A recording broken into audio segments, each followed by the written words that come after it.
Hello guys, welcome back to our channel. My name is Manu and my name is Mani and you are watching दिल से react. तो guys आज हम एक और video आपके लिए लेके आ गए हैं जिसके ऊपर हम रिएक्ट करने वाले हैं। आज का वीडियो काफी इंटरेस्टिंग होने वाला है गाइज, क्योंकि आज का वीडियो का जो टाइटल है वो है why Muslims circle the Kaaba the Kohistani. The Kohistani वालों की ये वीडियो है जिसका ओरिजिनल लिंक हम डिस्क्रिप्शन में डाल देंगे। इनके चैनल को भी आप लाजमी सब्सक्राइब कीजिएगा और हमें भी सपोर्ट कीजिएगा, हमारा चैनल भी सब्सक्राइब कीजिएगा। तो देखते हैं इस वीडियो में क्या बताया गया है। मुस्लिम कम्युनिटी के लोग काबा के अराउंड सर्कल में क्यों घूमते हैं, क्यों घूमते हैं। हम भी सोचते थे कि जब देखते थे कि जो मुस्लिम्स काबा में जाते हैं वो काबा के अराउंड सर्कल में घूमते हैं, तो इसका मेन रीजन क्या है, आखिर इसके पीछे हिस्टोरिकल फैक्ट क्या है, क्या वो रीजन है जो इस वजह से लोग सर्कल लगाते हैं उसके अराउंड। तो आज हम इस वीडियो में जानेंगे। तो देखते हैं इस वीडियो में क्या बताया गाइस। तो लेट्स स्टार्ट। आप सल्लल्लाहु अलैहि वसल्लम एक ही रात में स्टार्स, प्लैनेट्स, गैलेक्सीज को क्रॉस करते हुए जमीन से आसमान की तरफ गए। अब अल्लाह ने कुरान में एक जगह फरमाया है कि जमीन और आसमान के दरमियान हर चीज अल्लाह को सजदा करती है, which means सारे stars, galaxies, planets, mountains, trees. लेकिन ये कैसे पॉसिबल है? सजदा तो इस तरह होता है, और कभी स्टार्स और प्लैनेट्स को हमारी तरह इबादत करते हुए किसी ने देखा है? लेकिन अल्लाह ने कुरान में बार बार कहा है कि ये सारी चीजें अल्लाह की इबादत करती हैं। तो यूनिवर्स के इन सारी चीजों में कोई ना कोई बात कॉमन, एक जैसी जरूर होगी। आज से बहुत साल पहले पूरी दुनिया का ये ख्याल था कि जमीन, अर्थ ही दुनिया का सेंटर है, और जमीन तो साकिन है बेटा, जमीन रोटेट करती ही नहीं है, जमीन गर्दिश नहीं करती। लेकिन आज से 400 साल पहले गैलीलियो, जो एक इटालियन साइंटिस्ट थे, उसने दो लेंसेज को अलाइन करके रखा, तो उसे पता चला कि ऐसे करने से दूर की चीजों को करीब से देखा जा सकता है। छोटे लेवल पर टेलीस्कोप्स दुनिया में पहले भी मौजूद थे, लेकिन इन्हें सिर्फ फौजी और समुद्री सफरों में यूज किया जाता था। लेकिन गैलीलियो ने इसी टेलीस्कोप को इम्प्रूव करके इंसानों की तारीख में पहली दफा इसका रुख आसमान की तरफ किया, जिससे उसने दुनिया से पहली बार सूरज और चांद को बिल्कुल करीब से देखा। और गैलीलियो ने इन सारों की मूवमेंट को ऑब्जर्व करना शुरू किया। 1300 दुनियाओं को अगर मिला लिया जाए, इससे एक जुपिटर बनता है। गैलीलियो ने देखा कि ये भी बाकी प्लैनेट्स की तरह गोल है, लेकिन जुपिटर के ऊपर जो लाइट है वो महीने के डिफरेंट दिनों में बिल्कुल बदल रही है, और उसने देखा कि वीनस और सैटर्न का भी यही हाल है। अब ये सब कुछ तभी पॉसिबल था कि अगर ये सारी चीजें सूरज के गिर्द घूम रही हो, दुनिया के नहीं। गैलीलियो ने ये बातें पूरी दुनिया को बताई कि यूनिवर्स का सेंटर दुनिया नहीं बल्कि सूरज है। लेकिन इस बात को सुनकर यूरोप के सारे चर्चेस उसके दुश्मन बन गए, क्योंकि उस जमाने के पोप का ये ख्याल था कि जमीन ही यूनिवर्स का सेंटर है, और सिर्फ पोप का नहीं, पूरी दुनिया का यही ख्याल था। जमीन तो साकिन है, जिसकी वजह से गैलीलियो को चर्च से ये सजा मिली कि वो हमेशा के लिए घर में बंद कर दिया जाएगा। लेकिन गैलीलियो ने अपना काम जारी रखा, और उसकी इन रिसर्चेस को बाद में पूरी दुनिया ने माना। इवन पोप ने भी गैलीलियो के मरने के 350 साल बाद पूरी दुनिया के सामने उससे माफी मांगी और कहा कि हम गलत थे और आप सही थे। आहिस्ता आहिस्ता हमें पता चला कि जमीन यूनिवर्स का सेंटर नहीं है, बल्कि ये सूरज के गिर्द घूमती है। और सूरज भी कोई इतनी बड़ी चीज नहीं है, बल्कि सूरज तो इसके जैसे अरबों खरबों स्टार्स की तरह मिल्की वे गैलेक्सी का एक छोटा सा हिस्सा है। और ये मिल्की वे गैलेक्सी अरबों स्टार्स से बनी हुई है, और ये सारे बिलियंस ऑफ स्टार्स एक ही सर्कल में घूम रहे हैं। हम तो सूरज के गिर्द घूम रहे हैं, तो सूरज जैसे अरबों खरबों स्टार्स मिलकर किसके गिर्द घूम रहे हैं? Super massive black hole. Have a supermassive black hole at their center.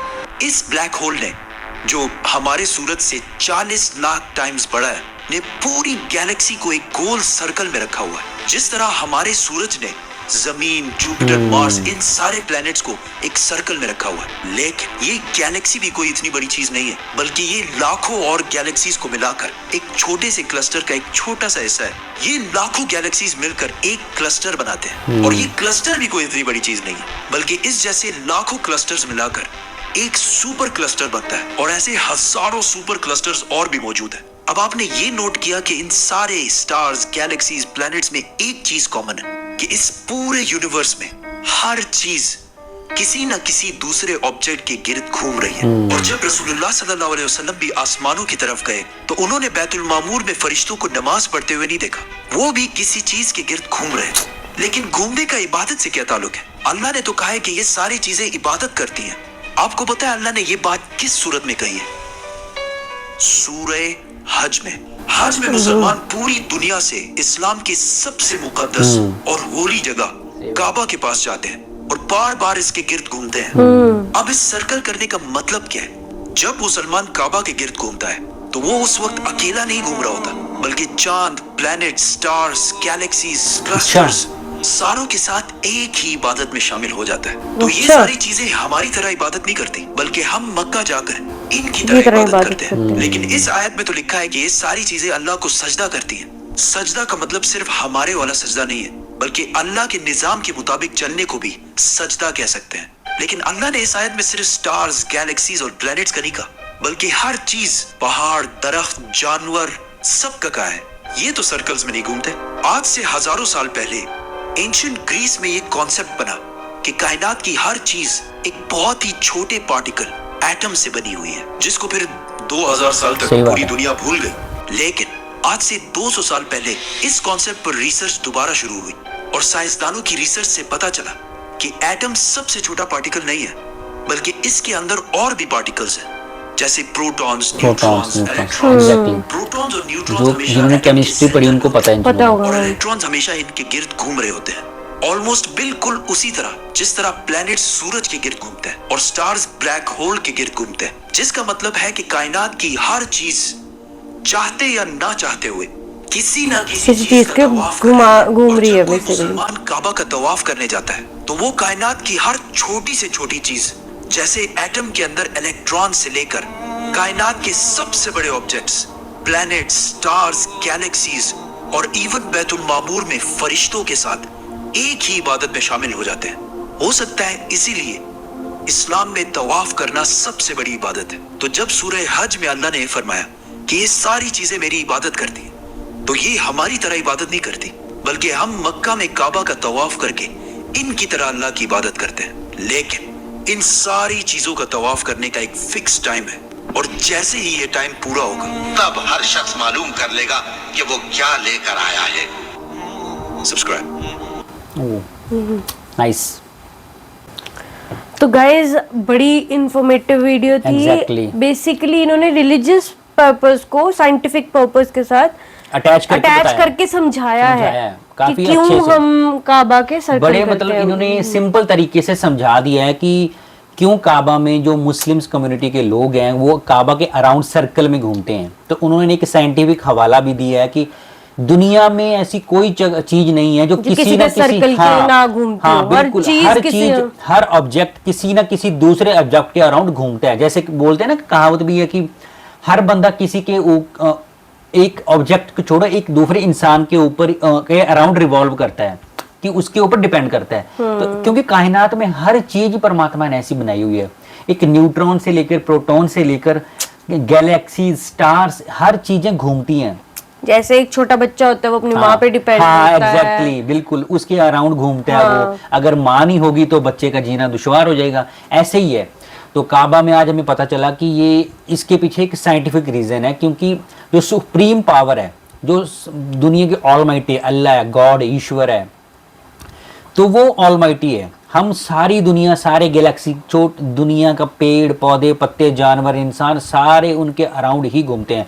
तो एक ही मेरे हिसाब से हम उनकी बेसिकली इबादत करते हैं। हम बेसिकली जहां तक मेरे को पता लगा कि काबा में हम अपना डिवोशन दिखाने के लिए एक रिस्पेक्ट के तौर पर उनके अराउंड घूमते हैं, कि हम एक हिसाब से अपने आप को नतमस्तक करते हैं उनके चरणों में कि आप ही हो सुप्रीम, हम आपके अराउंड ही घूम रहे हैं और आपने ही हमें अब तक संभाला हुआ है, आपके बिना हम कुछ भी नहीं है। एक हिसाब से हम सरेंडर करते हैं अपने खुदा के आगे, अपने ईश्वर के आगे, अल्लाह के आगे, जीसस के आगे। तो as being a non Muslim, हाँ, हमें काफी इंफॉर्मेटिव लगी ये वीडियो। ये मतलब सारे नॉन मुस्लिम्स लोगों को ये देखनी चाहिए, क्योंकि पता तो सबको है कि काबा सबसे पवित्र जगह है मुस्लिम्स के लिए। ठीक, वैसे वहाँ पे नॉन मुस्लिम का जाना मना है, बट चलो हमें इन वीडियोस के थ्रू काफी इंफॉर्मेशन मिल रही है मुस्लिम इस्लाम के बारे में, जो लोगों में मिथ भी फैले हुए हैं, मतलब गलत मिथ्स भी बहुत फैले हुए हैं, तो वो इन वीडियोस के थ्रू हमें पता लग रहे हैं कि नहीं ये सही नहीं है, एक्चुअल चीज ये है।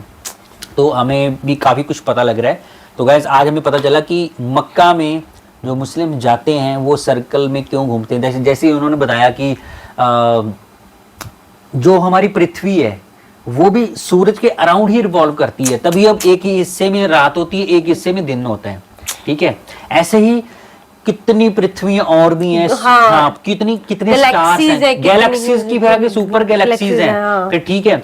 फिर वो एक आकाश गंगा जिसको हम बोलते हैं, हमने पढ़ा हुआ है, हिंदी में पढ़ते हैं ना जब, तो ये इतना, तभी तो बोलते हैं कि जो यूनिवर्स है ना ये इनफाइनाइट है, इसका कोई इतना बड़ा है ना कि हम इस तक पूरी इंफॉर्मेशन, बड़ा नहीं है, इसका अंत ही नहीं है कोई, हाँ, ये इनफाइनाइट है। इसको हम ना, इसको चाहे जितने मर्जी साइंटिफिक रिसर्च कर लें, हम इन देखो खुदा की, परमात्मा की बनाई हुई यूनिवर्स को साइंटिफिकली हम प्रूव नहीं कर सकते, ना ही उसको मेजर कर सकते हैं हम। इंसान सिर्फ उतना ही सोच सकता है जितना परमात्मा ने उसको दिमाग दिया है, क्यों, और परमात्मा ने सिर्फ 1% दिमाग ही दिया है इंसान को यूज करने के लिए, ठीक है।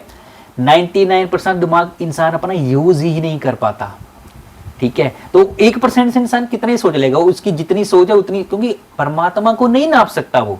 फिर भी इंसान कोशिश करता रहता है कि मैंने खुदा को पा लिया, मैंने रब को पा लिया, भाई मैंने अल्लाह को पा लिया, मैंने भगवान को पा लिया, ठीक है। ढोंग भी बथेरे हो सकते हैं दुनिया में, है नो डाउट, बट ये है कि अगर आप जिस भी धर्म को बिलोंग करते हैं, जिस भी कम्युनिटी को बिलोंग करते हो, आपको अपने ईश्वर अल्लाह के आगे नतमस्तक होना चाहिए, खुद को सरेंडर कर देना चाहिए कि आप ही हो, आपके सिवा हमारा कुछ नहीं है। तभी आपको वो ऑलमाइटी प्रोटेक्ट करेगा, सिक्योर करेगा और आपकी हर हिफाजत करेगा, आपको हर नेमत से नवाजेगा।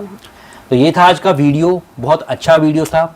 तो जिसने भी हमें ये वीडियो सजेस्ट किया था उनको हम बहुत बहुत थैंक यू कहना चाहते हैं, क्योंकि हमें इस वीडियो के थ्रू काफ़ी इन्फॉर्मेशन मिली।